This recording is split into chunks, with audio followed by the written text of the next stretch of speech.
Hello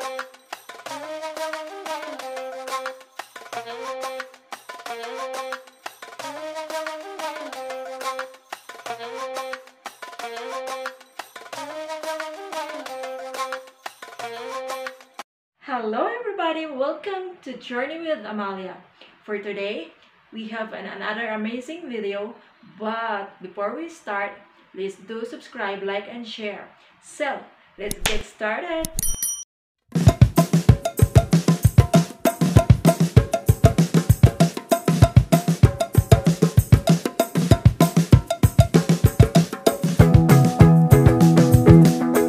So, hi guys! Welcome back sa ating channel. So, ngayon guys, bago tayo mag-start sa ating vlog, don't forget to like and subscribe this channel at kung nagustuhan nyo ang ating topic sa video na ito.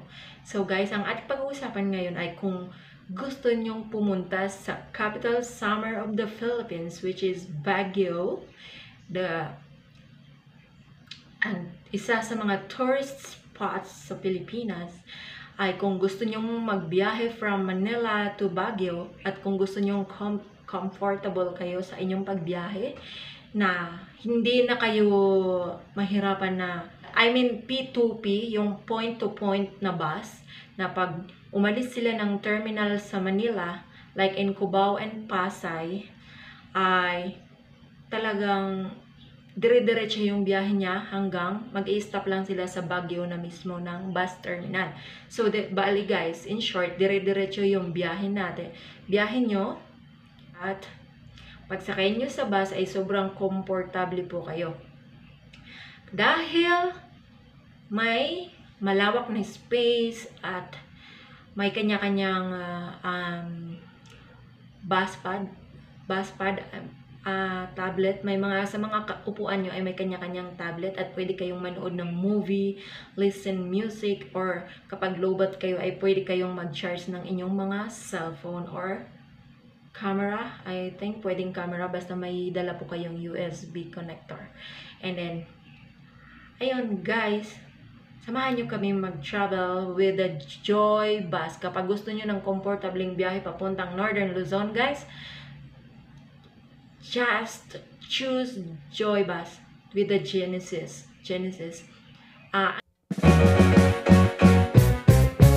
Hi guys, nandito tayo sa terminal ng Genesis, which is the Joy Bus. Genesis and Joy Bus is the same. So, ito guys, papunta na tayo ng office ng Genesis Joy Bus. And pasok tayo para kumuha ng ating ticket. At ito yung Joy Bus nilang bago guys. Kung gusto mong magbiyahe papuntang Baguio na comfortable kayo, mag Joy Bus na po kayo. Kasi super comfortable po talaga siya. And ito may malaki silang lagayan ng ng mga luggages nyo. At kung meron kayong maraming dalang luggage, dito po kasyang-kasya ang inyong mga luggage. And then, yan, ito guys. Ang biyahe niya ay 11 AM. And then, ito na, sasakay na tayo. Ibigay na natin ang ticket sa conductor. The conductor is a lady. And so, ito na guys, ang loob ng Joy Bus. So, ayan guys.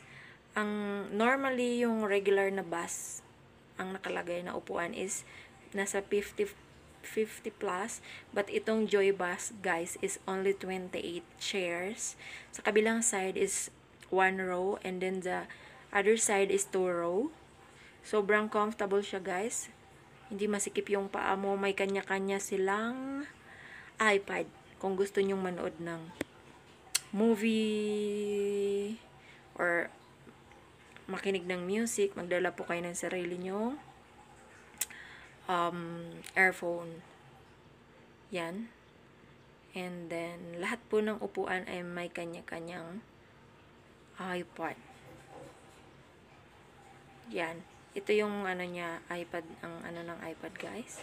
So, meron siyang music, merong Google, merong games, but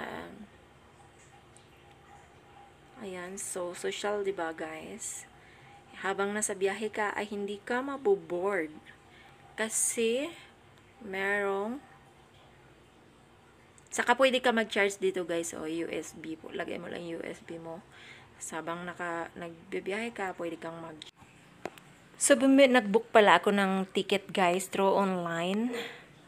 Para hindi na siya hassle. Pagdating mo ng terminal, papakita mo na lang yung booking mo online. And then, nag-book pala ako, guys, sa pinoytravel.com, www.pinoytravel.com. So, ito naman yung CR nila, guys. Papakita ko sa inyo. Bus na Joy bus with CR na siya, guys. At ang lakas ng tubig niya. Ayan. Yan, sobrang komportable talaga kayo pag dito kayo sumakay sa Joy bus. Bali, I think 4 months pa lang to, guys, dito sa Pilipinas na nag-ooperate yung Joy bus. Biyaheng Northern Luzon. Exclusive for Baguio. Yan, so ayan na, guys, meron siya, ito yung upuan niya, meron siyang lagayan ng tubig, ng drinks para sa drinks mo. And then, yan. And then, may malaki din siyang space sa paa mo, guys, sa tuhod mo. Kapag may mahaba kang tuhod, ay hindi ka mahirapan, guys.